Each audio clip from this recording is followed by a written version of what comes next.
Welcome aboard, everybody. Dr. Peter Glidden here, your friendly neighborhood naturopath with another live radio show. Today is the 24th day of June, 2013, Monday, June 24th, 2013. James Gandolfini, you've got to be kidding me. James Gandolfini dead at 51 years of age.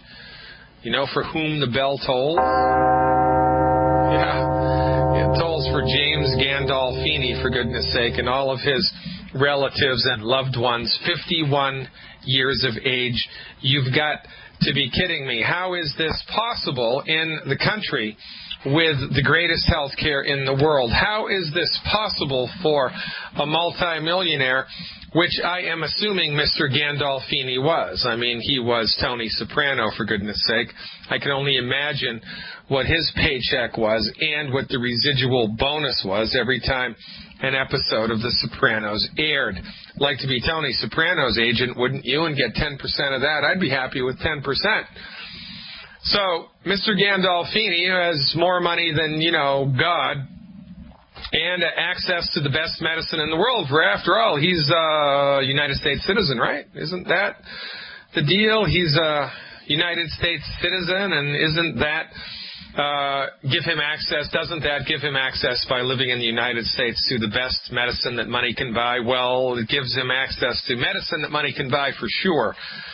But it is not the best medicine. And what do we read about in the tabloids?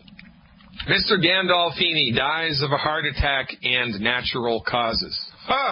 Listen, there's nothing natural about a heart attack when you're 51 years old. That is the very definition of unnatural. There's nothing natural about a heart attack when you're 51 years old. Why does this happen? How does this happen? Because his medical professionals, his MDs, have no training, no experience, no respect, and no appreciation with medical nutrition. And since the causative factor of heart disease, whether it's congestive heart failure, whether it's clogged arteries, whether it's atherosclerosis, arteriosclerosis, calcium buildup in the arteries, whether it's an enlarged heart, whether it's tachycardia or a funky heartbeat, too high, too low, whatever, whether it's a heart murmur, whatever it is, all of these conditions are rooted in medical nutrition. James Gandolfini didn't have a heart attack because he had a bad gene. He didn't have a heart attack because he had a simvastatin or a Crestor deficiency. He didn't have a heart attack because he wasn't born with a pig heart. He had a heart attack because his MDs stink at what they do. Again, ladies and gentlemen, MDs do not practice health care. If they practiced health care, Mr. Gandolfini would be alive and kicking. If he was my patient, he'd be alive and kicking. If he was Dr. Wallach's patient, he'd be alive and kicking. If his medical doctor read a nutritional journal from time to time, he'd be alive and kicking. But what do the medical doctors do? Whom do they trust? Whom do they get their information from? From the pharmaceutical industry. And we know that the pharmaceutical industry has cooked the books. We know that the pharmaceutical industry research is biased, number one. And number two, pharmaceutical industry and the MDs are aligned with a philosophical orientation of medicine, a philosophical orientation called allopathic reductionism. It's based on old-fashioned, outdated Newtonian physics. Newtonian physics arguing that if it can't be measured, it doesn't exist, and everything must be codified and measured and, observable. It concerns itself with observable phenomena. And, it is okay, Newtonian physics, for machines. You can engineer a really good skyscraper. You can engineer a really good internal combustion engine. Well, they could be a lot more efficient, quite frankly. But you can do it. You can engineer stuff, buildings that we live in and cars that we drive around in and planes that we fly. And you can increase the efficiency by paying attention to the laws of Newtonian physics. And that's all well and good for inanimate machines.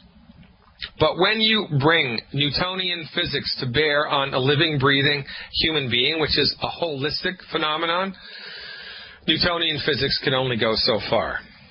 So an MD, being grounded in Newtonian physics, is good for surgery. They're good for taking things apart. Just like an engineer would be good at taking a car apart. Well, MD is good at taking the body apart when it's appropriate to take the body apart.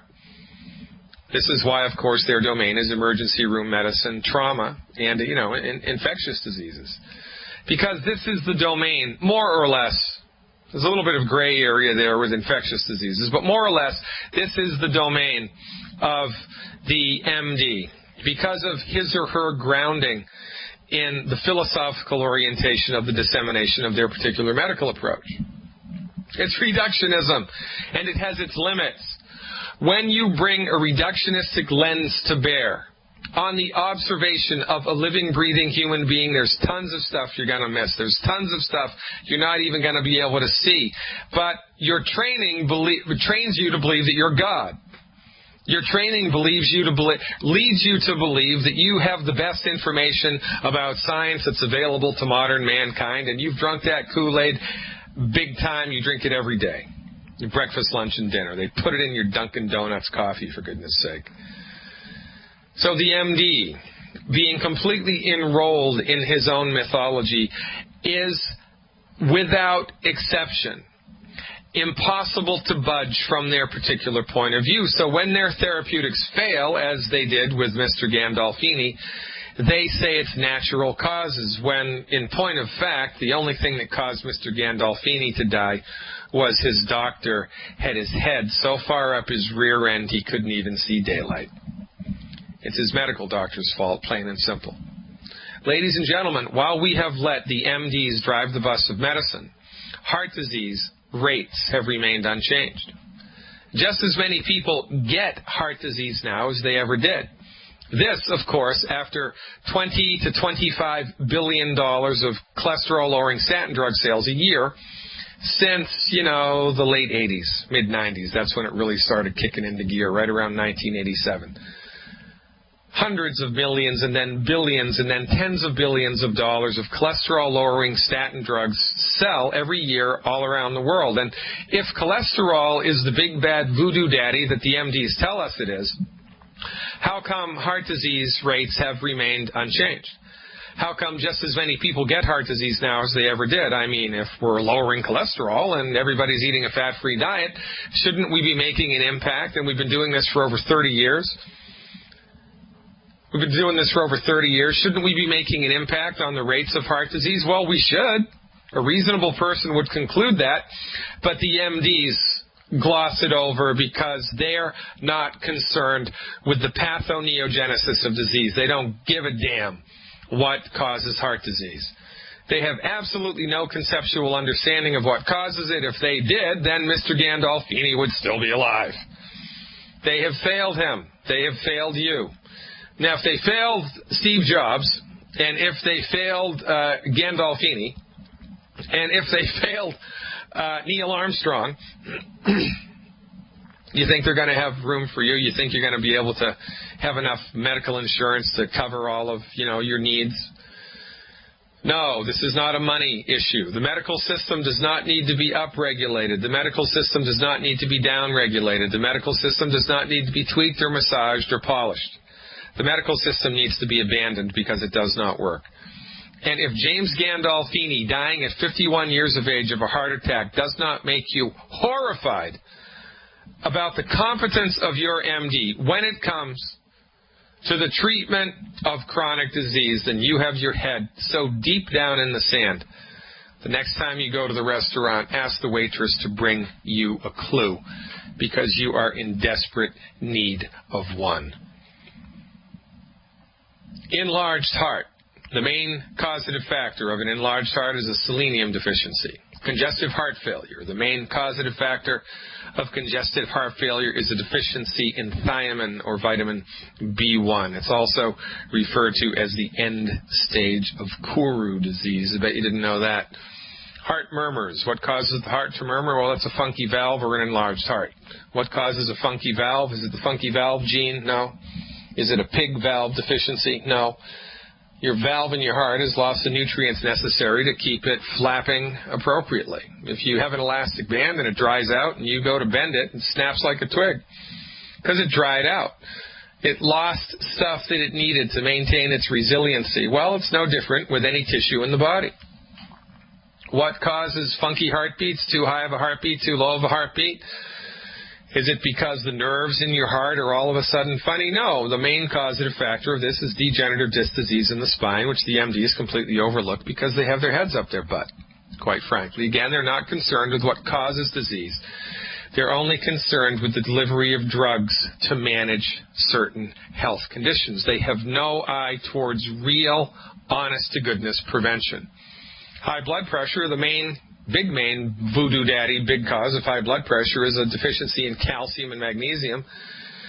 The second main cause of high blood pressure is peripheral arterial disease in the kidney. And what causes peripheral arterial disease in the kidney? That's clogged blood vessels in the kidney. It's the same thing that causes blood vessels to clog in the heart. Is it cholesterol that's the problem? No. Because if it was cholesterol, then the veins would clog as well, because there's just as much cholesterol in the veins as there is in the arteries. Why is it only the arteries that clog? It's inflammation that causes the arteries to become damaged. And as the arteries become damaged, the body's check engine light goes off. The body screams into action because it doesn't want you to bleed to death, because what's in the artery? Blood under high pressure. So when you're consistently eating all of the wrong foods, foods which cause inflammation, and the weak spot in your body happens to be your arteries, you're going to get inflammation in the arteries, and then your body tries to put out the inflammation with nutrients, but it doesn't have the nutrients because Betty Crocker was not a doctor and the nutrients are not in your food. So the inflammation in the arteries becomes a runaway train. The arteries start to tear, which means you're going to bleed to death, so the body closes the wound, fixes the insult with a cholesterol bandage because it's got tons of cholesterol. And then your idiot MD comes late to the party, looks at what's going on, and blames cholesterol. That's like blaming firemen for causing fires because, son of a gun, the bigger the fire, the more firemen, well, they must be the cause. Ladies and gentlemen, don't be like James Gandolfini. Fire your MD. Call us instead. Get a clue and get your health back. I am Dr. Peter Glidden. Welcome back, everybody. 866-582-9933. That's the number to call to speak with me live. 866-582-9933, the podcast number, or the number to call for info about the health or the wealth opportunity or the products, or just to talk to somebody live, living and breathing. 855-347-3696, 855-347-3696. Going to go to Germany right now. Our old friend Gottfried is on the line. Hey, Gottfried, thanks for the call. You are live. Hey, Doc. How are you? Very good. How's the blood sugar issue, Gottfried? Is you getting any traction with it yet? Not as much. Something about this constipation and chronic constipation and night sweats. Has it any direct affection to absorption? Well, yeah, you would think so. And, like the fella said, where there's smoke, there's fire, right? So when did the constipation and the night sweats start? Is that something you've had for a long time, or is that only a recent? Yeah, a long time.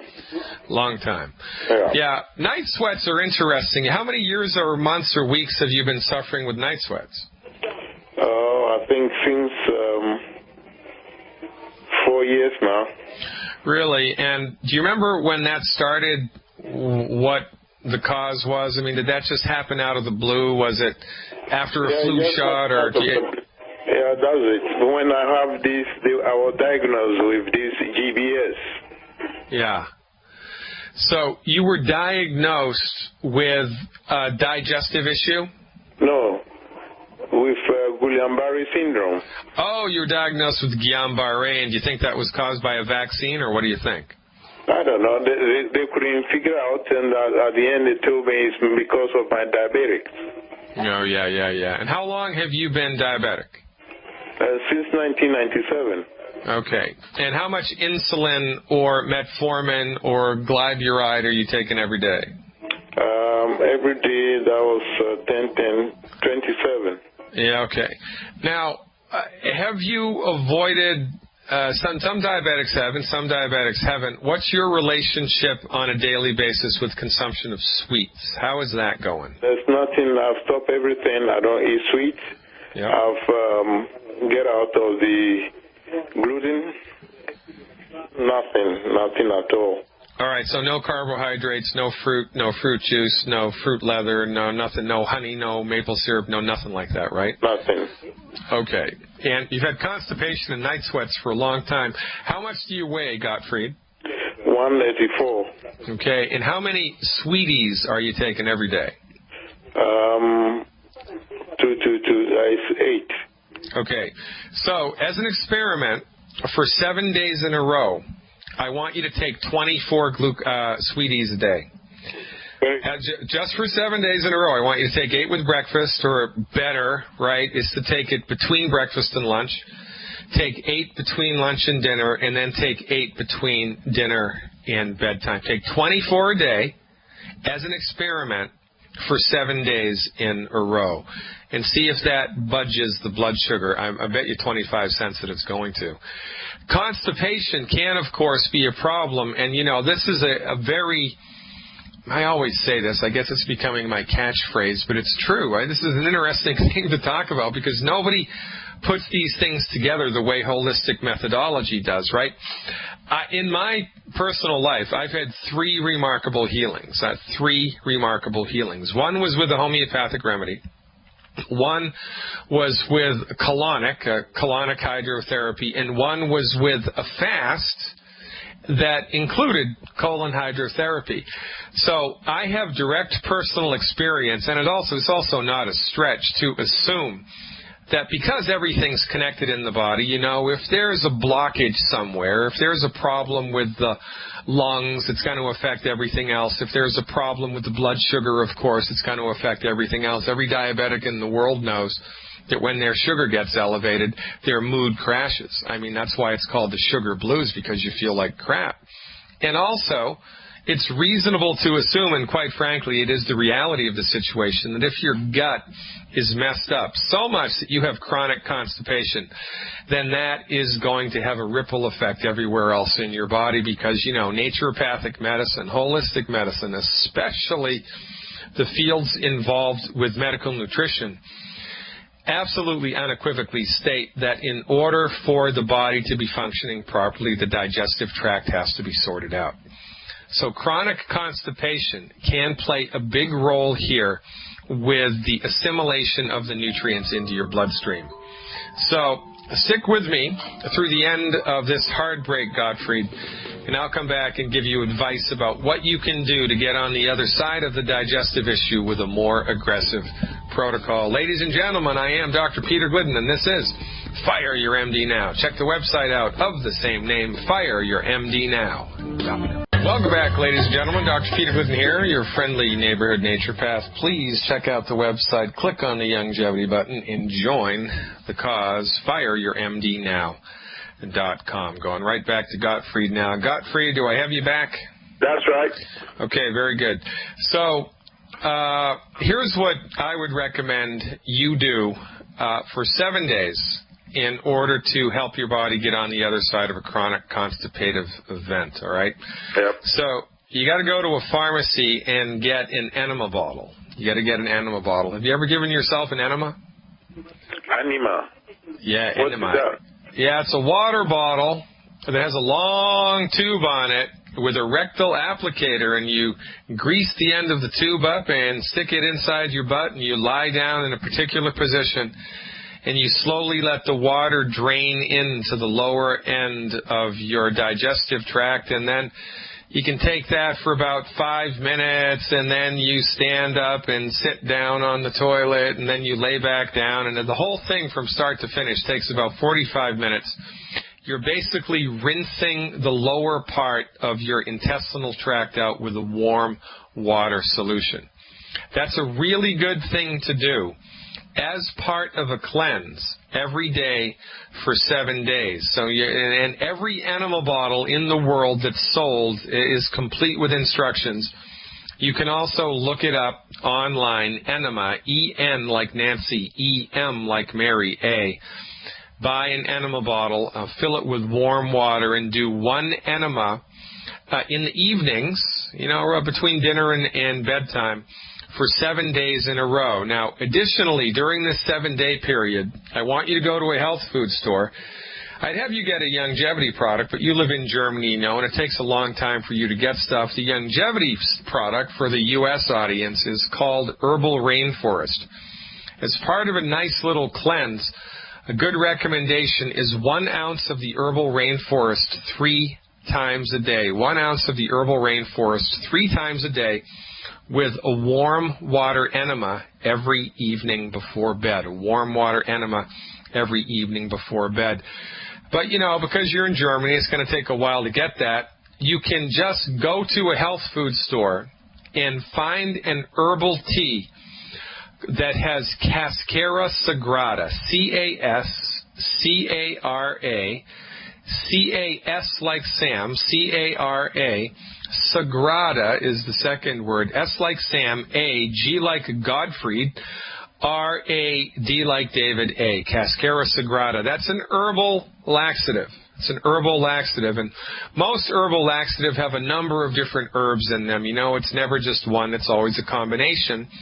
So you want to find an herbal laxative that the first or the second ingredient on the label that's listed is Cascara Sagrada, and take the recommended dosage of that every day. Actually, I would double the recommended dosage every day. And finally, pick up some psyllium husk powder. That's another curious word. These are all Latin words, by the way. Plants in the plant kingdom are given Latin names to help us distinguish, you know, the good type of poison ivy from the bad type of poison ivy, the good type of, you know, Cascara Sagrada from its cousin that's going to kill you, whatever, right? So Latin in the world of botanical medicine is not a bad thing. So psyllium husk powder, and you spell that P like Peter, S like Sam, Y like yellow, L-L-I-U-M. Psyllium, the P of course is silent, husk, H-U-S-K, powder. Don't just get psyllium husks, get psyllium husk powder, and put 1 heaping teaspoon of psyllium husk powder in 8 ounces of warm water. 1 heaping teaspoon of psyllium husk powder in 8 ounces of warm water immediately before bed. Throw that baby down, mix the powder in with the water, and chug it down. Chug it down. Do not let it sit on the tabletop. Chug it down, and then follow it with 8 more ounces of water. Follow it with 8 more ounces of water. So do the herbal laxative a couple times a day. That's either going to be in the form of a tea or a little capsule that you swallow. Do the psyllium husk powder in water, followed by another glass of water immediately before bed. And sometime between dinner and bedtime, do an enema once a day. Do that for 7 days. And during the daytime also, you know, for lunch especially, lunch would be a good time to do this. Make sure you eat 1 carrot. Eat 1 whole carrot. Just eat it. Don't juice it. You know, shave the skin off of the carrot and just eat the carrot raw. That's not going to cause a sugar spike. Eat the carrot raw. That will give your body enough fiber. And that's what I want you to do. Now, during the same 7 days, if you feel so inclined, you can also take 24 sweeties a day, or you can wait to do that the next week. But this particular program that I just outlined is a really good way to get the bowels moving, to kind of free up any roadblocks that are in there, get the bowels moving appropriately.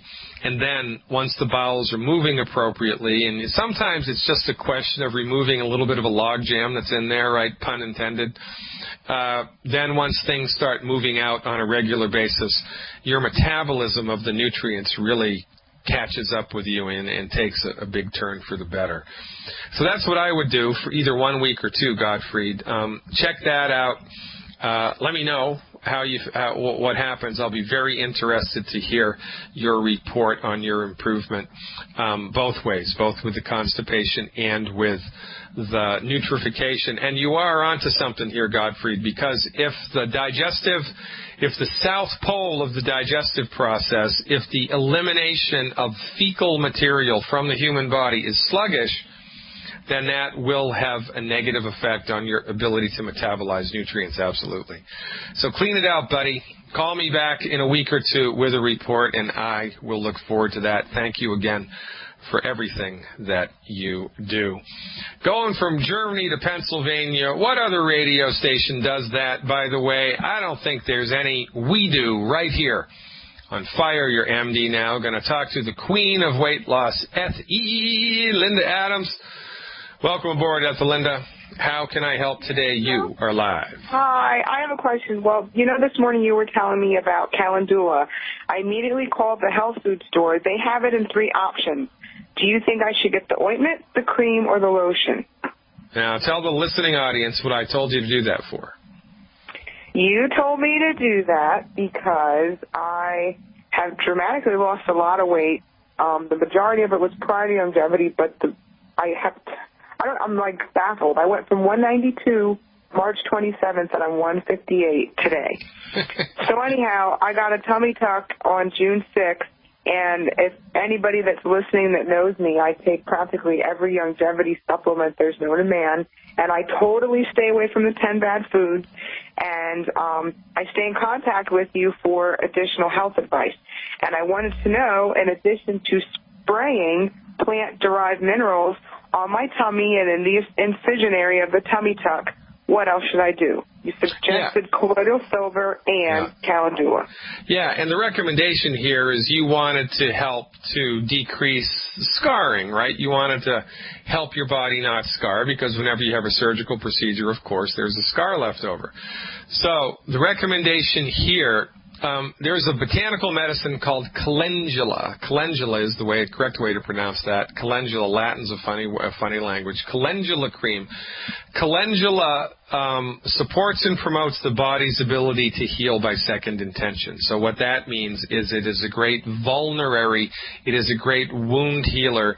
It really amps up the body's ability to fix tissue that's been damaged either through trauma or through surgery. So we apply calendula ointment, in this case, would be the best. Calendula ointment would be the best here for you. And I would apply it, 3 or 4 times a day.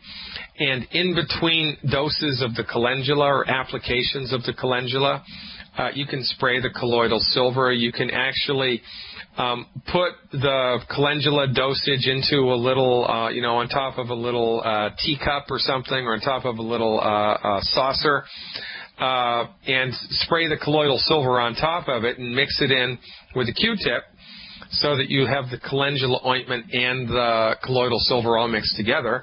And then you can put that right on top of the wound, the scar tissue. And I would do that 4 times a day. I would do that 4 times a day. Your skin's going to suck it right up, by the way. When you put that on it, boom, it's going to suck it right up. And just continue to do it, continue to do it, continue to do it. Mix it with the colloidal silver, and life will be good. And now, and then once that's locally, topically on top of the scar tissue, you can spray the surrounding tissue, the surrounding area of tissue with the plant-derived mineral spray, no problem. This is kind of a secondary thing. It's got nothing to do with scar tissue, but it just popped into the front of my mind. I've seen people. Well, I saw one person. It wasn't people. Let's keep it real here. I saw one person brought out of a coma with the plant-derived minerals. They were brought out of a coma with the plant-derived minerals. I think it was their wife talked to Dr. Wallach, and this person's in a coma for 3-4 weeks, and they got the plant minerals and they put it in a spray bottle, and they just started spraying it on the abdomen. And within 3 hours of the first application, he woke right up.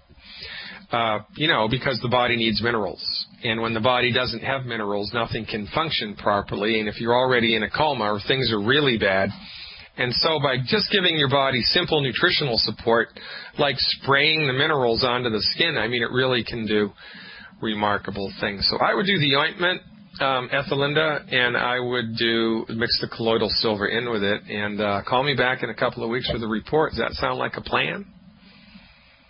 I'll probably call you back before that, but I'll definitely give you an update within a couple weeks. All right, you go, girl. You're the greatest. Keep up the good work down there in Pennsylvania. You're doing a fantastic job. Ladies and gentlemen, tonight on my website, we're doing a live webinar, Introduction to Longevity webinar. You need to be a subscriber to gain access to this type of information. Oh, yes, you do. please visit fireyourmdnow.com. Click on the Health Recovery subscription button. Check it out. If it seems like something that would be of usefulness to yourself, join the cause. There's 2 ways you can join the cause at my website. You can sign up for my online health recovery program. You'll have access to over 50 hours of archived health recovery information. You have access to 4 hours of live stuff every week, 2 hours of which are health webinars and 2 hours of which are live chat sessions. We've got all kinds of stuff available for subscription holders. If you're sick and tired of it, if you don't know what to do, if you know that your MD doesn't have the answer for you, and if you're frustrated with the unbelievable lack of information that's available at the health food store, I mean, health food store owners are awesome, but they're not doctors. They don't know what to do. They've got somewhat of a clue, more than probably their local MD, but they don't know what we know because we're licensed, regulated physicians with decades of clinical experience. We have it dialed in for you folks. Subscribe, subscribe, subscribe. You can cancel at any time, for goodness sake. It's not like, you're writing me into your will, although that's also an option. Or you can join us, or you can join our Longevity Coalition of the Informed, our merry band of men, women, and children all around the country, helping to support the health and wealth of their families and communities through the agency of Longevity. Check it out, fireyourmdnow.com. Click on the Longevity button, click on the Health Recovery button, do them both, and I'll see you at the webinar tonight, 8 o'clock Central. I'm Dr. Glidden. Stick around, going to Florida when we come back. And we're back, ladies and gentlemen. I'm Dr. Peter Glidden. This is another live show. Today is Monday, June 24th. I lied. We're not going to Florida next. We're going to talk to Janet in Ohio. Hey, Janet, thanks for the call. You are live. Call. I am frantic about my grandnephew. He's been sick for about 3 months with terrible stomach pains. He's had every kind of procedure done that you can think of and seen 4 or 5 doctors. Actually, he's in the hospital at Ohio State University right now. And he's lost 20 pounds since March. He did work in landscaping, and I don't know what all to tell you. How old is he? He's 19. Okay, so why aren't his parents calling me? I don't know that they even know about you until yesterday. Oh, all right. Well, that's a good answer. I'm okay with that answer. Good for you for helping to spread the word. And this, again, I just want to underline this because this is consistent with the theme of what I was talking about at the beginning of the show, right? James Gandolfini, wealthy guy, nice guy, progressive guy, American citizen, dies at 51 years of age from a heart attack and natural causes. Well, that's not a natural cause. It's a complete failure of the medical system. This kid, 19 years old, he's got strong and persistent stomach pains, and nobody can figure out what's going on. He's had probably tens of thousands of dollars of testing now. Now they have him hospitalized. They're using him like an ATM machine. I bet he has really good insurance. I hope he has really good insurance. Otherwise, there's going to be a rude awakening in a couple of weeks when his folks get the medical bills, for goodness sake. But, they can't fix it. They don't know what to do. So what's their solution? Do more tests, do more tests, do more tests, do more tests. Send them to another specialist. I'm just going to wash my hands of it because I am a stupid medical doctor. I can't even diagnose simple stomach pains. I'm going to tell you what the most common cause of this is. And if this child follows my advice and gets satisfaction from it, and has a positive outcome, I want him and his parents to call me back on the show, and we're going to talk about this. We're going to take this big time. I've never met the kid. I have no idea what his symptoms were. All I know is he's got stomach pain, and the MDs can't figure it out. So my advice to you, to give to him, stop eating the 10 bad foods. Download the list of the 10 bad foods from my website and have him stop eating all 10 of those foods immediately, especially wheat, barley, rye, and oats. Wheat, barley, rye, and oats. Plus there's 6 other foods. He needs to stop eating those foods. I don't even want him to take nutritional supplements. I just want him to stop eating those foods for 7 days and see what happens to his gut pains. Are you familiar with the list, Janet? I know Dr. Wallach's 4 things: no barley, rye, oats, wheat, but I'm not really. Okay, well, I'm going to tell you, all right. So I'm all right. a little bit brainwashed. Yeah, all right, good. So listen, I'm going to tell you what to do, how to get the list for free. So just please visit the website. It's fireyourmdnow.com, fireyourmdnow.com.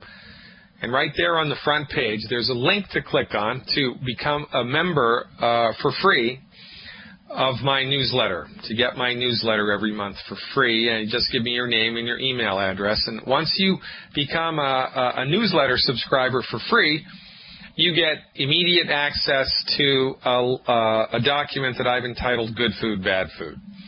And on the Good Food, Bad Food document is the list of the 10 bad foods. So I want him to eliminate all of those foods immediately for 7 days and then have somebody call me back with an update.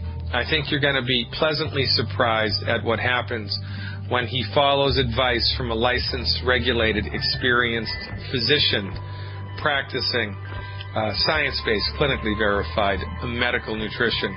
Give it a try, Carol. You got nothing to lose.